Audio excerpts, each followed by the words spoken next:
O CAPS Casa é uma unidade de atendimento a pessoas que têm problemas com álcool e com outras drogas, que começou há muito tempo, né? Em 1999, numa experiência isolada de dois profissionais aqui de Goiânia, que era o Dr. Belém e o Dr. Rondon. Eles começaram atendendo só alcoolistas de uma forma diferente, né?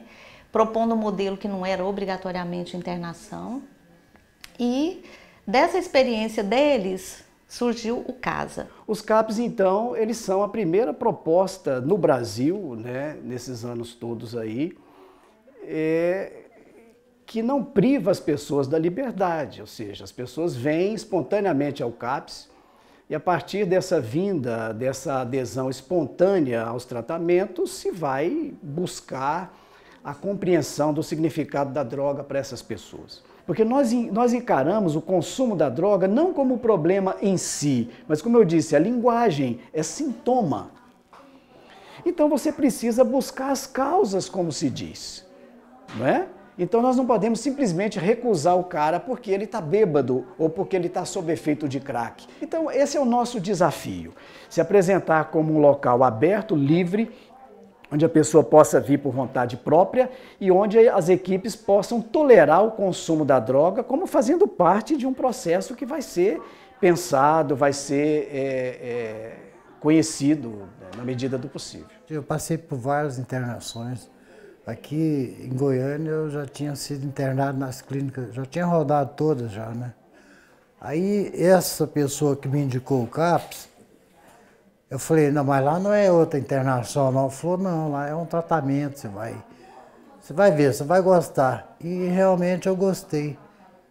Eu comecei a fazer a terapia, né, de grupo, participar de grupo, aí eu via casos assim, familiares, assim, tipo, assim, quase idêntico ao meu. Sempre tem alguém que fala uma coisa que te ajuda, né?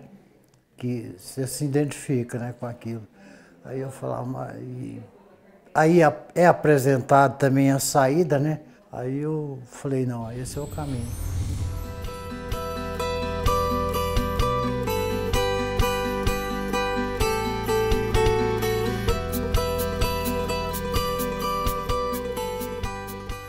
Nosso nome é de comunidade terapêutica, que é um espaço que tem um serviço de acolhimento, com uma proposta de um programa de recuperação, uma filosofia de família, né, em que a pessoa vai estar num ambiente de proteção, inclusive oferecendo uma proteção social, dando para essas pessoas a oportunidade de viverem em família, resgatarem os vínculos familiares.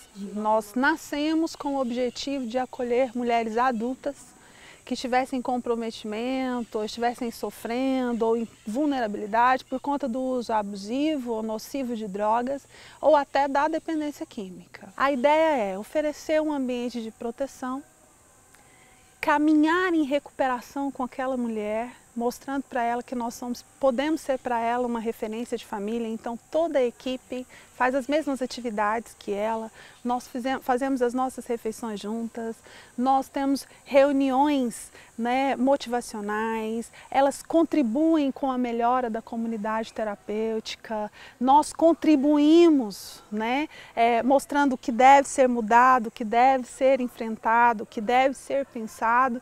Então a dinâmica é de família.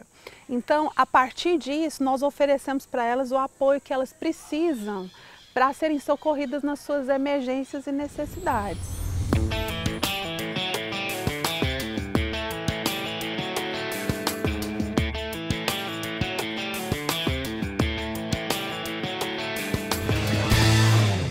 O Edley é uma ONG que está localizada aqui no centro de São Paulo, que atua há 16 anos na perspectiva de redução de danos junto à população usuária de drogas. Então a gente atua especialmente aqui no centro, na 24 de maio, no espaço de convivência, que é um espaço receptivo, em que a gente acolhe pessoas que estão em situação de rua e tendo algum uso problemático de substâncias.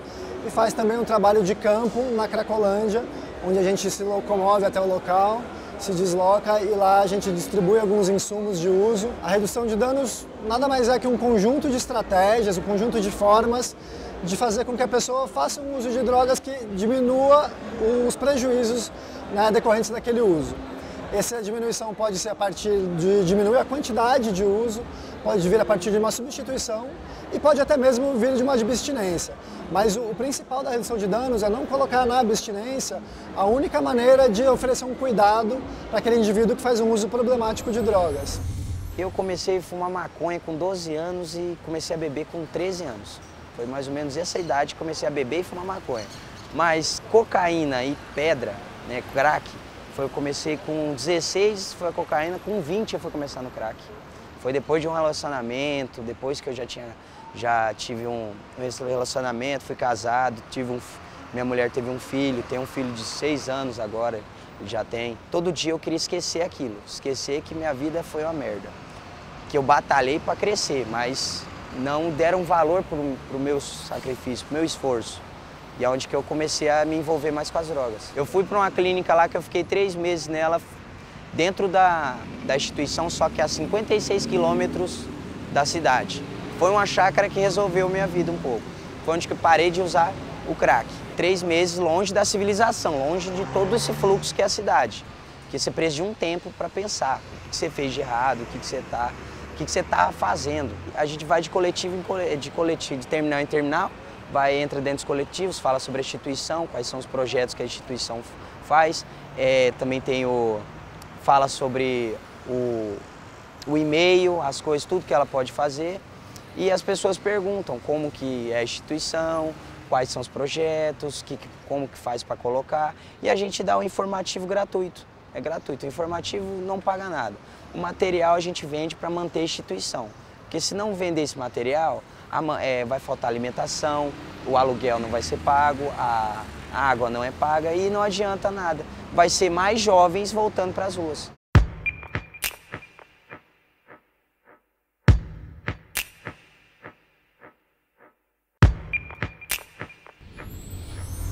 A dependência é uma doença, seja ela a maconha, seja ela o crack, seja ela o videogame, não importa o objeto, é o ser humano. Não existe tratamento ideal, porque cada pessoa é um ser biopsicossocial.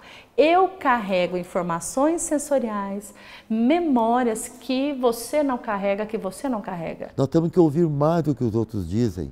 Nós especialistas, mais do que os outros dizem, não importa qual é o nível de formação escolar dessa pessoa. Mas nós temos que tentar descobrir o que essa pessoa tem na sua cabeça e pensa sobre ele mesmo e pensa sobre o mundo. E a partir daí, de um diálogo, a gente começa a fazer, então, uma tentativa terapêutica.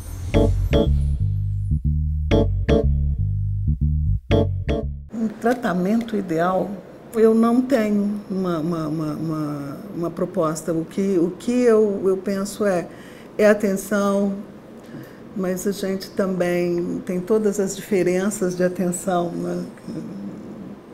O que você imagina, né? O que é que cada um absorve de uma determinada situação.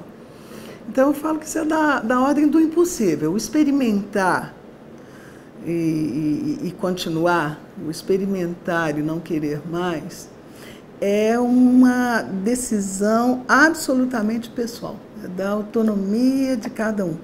E o que eu acho que pode sim ajudar alguma coisa com relação à prevenção é o saber. É o saber sobre o que essa substância faz, né? Que aquilo é uma experiência de prazer de tempo limitado, né? Que existem outros prazeres mais permanentes.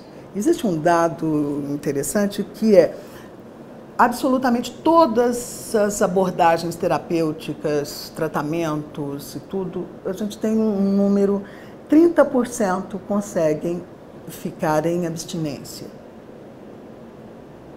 Então, assim, é um número muito pequeno, né? E o dado que se tem do retorno ao uso depois de um determinado tempo de abstinência, né, tem a ver com talvez uma memória de receptor. Lá no neurônio alguma coisa foi ligada e que ela fica em stand-by e quando do uso novamente, o recomeço. O conceito de reabilitação, não digo que ele não é adequado, eu digo que ele tem que ser problematizado, né, no sentido de que qual é essa reabilitação que a gente está falando?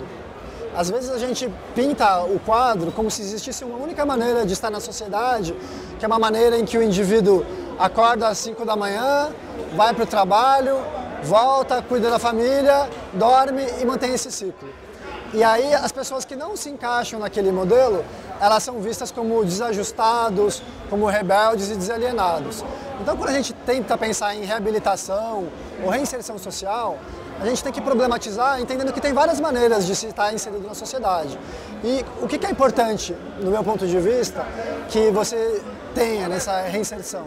E que você tenha uma capacidade de se cuidar de si mesmo, né, de si mesmo, e estabelecer relações sociais saudáveis. Eu diria, existe várias perspectivas de tratamento. Nenhuma você pode falar, isso eu estou falando das principais, das mais sérias. Algumas são verdadeiras imposturas, não vou nem falar delas, né?